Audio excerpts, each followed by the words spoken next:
Tonight, River Bluff took on Chapin High School in their first game of the season. This game also marks the first time the team has played since the death of 14-year-old Lewis Simpkins. Simpkins died after collapsing during drills at a football practice a little over a week ago. JR, I want to show you the culprit. It's this drain right here, and of course the almost 5 inches of rain we had fall within an hour that Efren was talking about. This drain filled up with pine straw, the manager here at Zesto tells me, and he got some of his employees out here to come, and they had to move that out of the way so the water could now flow through there, as you see right now. However, before they could do that, the water came up. You see about a foot on the side of the building right there.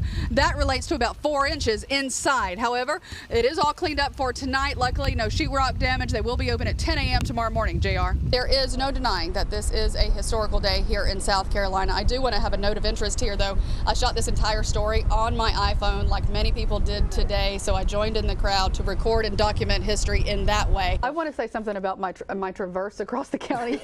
Okay.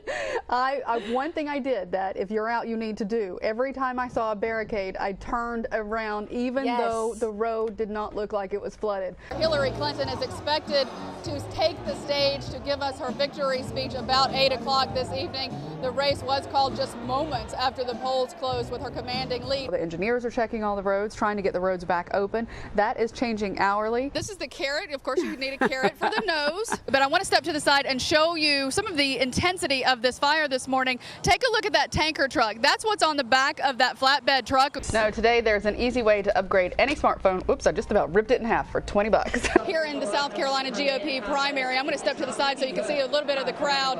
Right now, they're all watching the TVs in the room to see who will be the second man in this race. Will it be Marco Rubio or will it be Ted Cruz? Students at Allen University have a new place to kind of call home.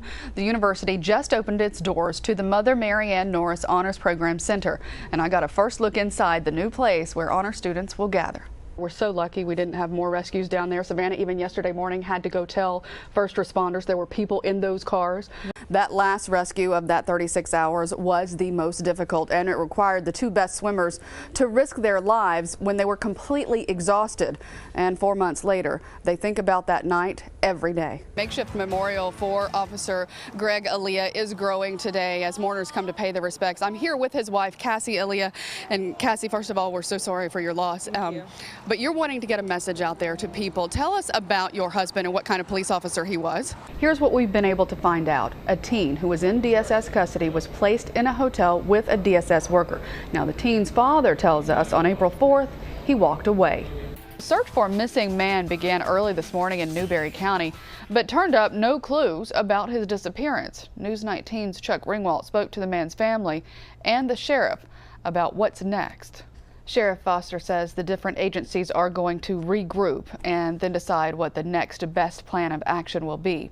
Now, if you have any information on Jones's whereabouts, you are asked to call the Newberry County Sheriff's Office at 803-321-2211. And we have their number located on our website, WLTX.com. Now, the Midland's most accurate forecast. Mary? All right, thank you, Daniel. An argument at a truck wash ends with one person dead. The Clarendon County Sheriff's Office tells us on Friday night, 34-year-old Jeffrey Cesar went into the Mid-Eastern truck wash in Manning and got into an argument with an employee. That's 27-year-old Wallace Demery. Investigators say the verbal argument turned physical, and then Cesar was beat to death. Demery is charged with manslaughter. In Clarendon County, troopers are investigating a fatal collision after a tractor trailer crashed into another big rig. Happened just after 5:30 this morning. Investigators tell us that one truck was parked on the shoulder of Interstate I-95. The other was traveling south, and it ran off the road and hit the tractor trailer that was stopped on the side of the road. The passenger of the tractor trailer was in the sleeper portion of the truck, and he died from his injuries. The driver of that truck was taken to the hospital. No word on his injuries. The interstate was closed for a while the accident was cleared. Taking a look at some news from around the nation now, there's growing concern after Florida health officials identify a new Zika zone in Miami Beach. 5 people have been infected there, bringing the total of mosquito-borne infections in the area to 36. The state's governor says an aggressive mosquito attack plan is underway. Pregnant women are advised to avoid travel to both Miami Beach and the Wynwood neighborhood in Miami. New Orleans will now host the 2017 NBA All-Star Game. This comes after the NBA pulled out of Charlotte, North Carolina because of the state's controversial bathroom law. Charlotte was expecting an economic impact of nearly $100 million for hosting that game. A number of entertainers have also canceled shows in North Carolina as well because of that law. Also, PayPal canceled its plan to open a global operations center in Charlotte. That would have employed more than 400 people. Apple, Google, American Airlines, and Bank of America have all called for the law's repeal.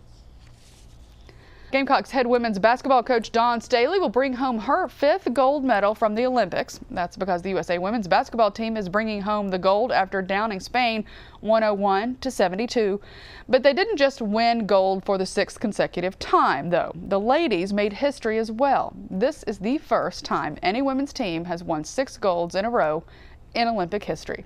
Dawn Staley, of course, has been the assistant coach, one of the assistant coaches on that team for 5 Olympics now. Well, this weekend is the 11th annual South Carolina Black Pride Week. The theme this year is Live Out Proud. Pride started last Thursday and ends tomorrow evening. The event is full of fun, educational, and cultural events. The Community Expo took place today with vendors, entertainment, and HIV/AIDS testing. We talked with one of the organizers about the meaning behind this year's theme. Our theme this year was just...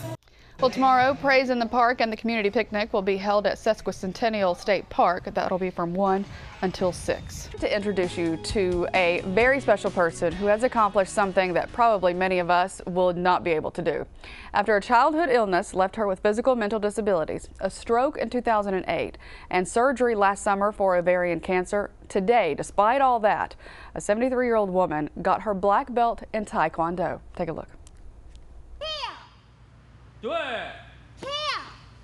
73-year-old Brenda has not let anything stop her from achieving her goal, a black belt in Taekwondo. I'm so proud of myself I could scream loud. It's taken her a while to get this far.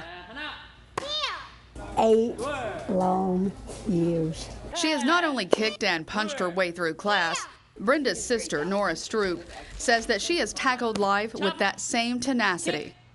She was born with spina bifida, February of 1943. While she was in the hospital with that disease, she caught polio in September of 43. A stroke in 2008 slowed Brenda down even more, but it did not stop her. 3 years ago, after searching for a place that would help her continue her study, she met Master Daniel Kim at the U.S. Taekwondo Academy in Irmo. I believe that Master Kim is one of those people that God put in our life, and I hope we'll be friends forever. Master Kim concentrated on what Brenda could do instead of the limitations her disabilities have placed on her. She's strong with her blocks and her use of her hands, and so we modified a curriculum where she could practice her hand techniques.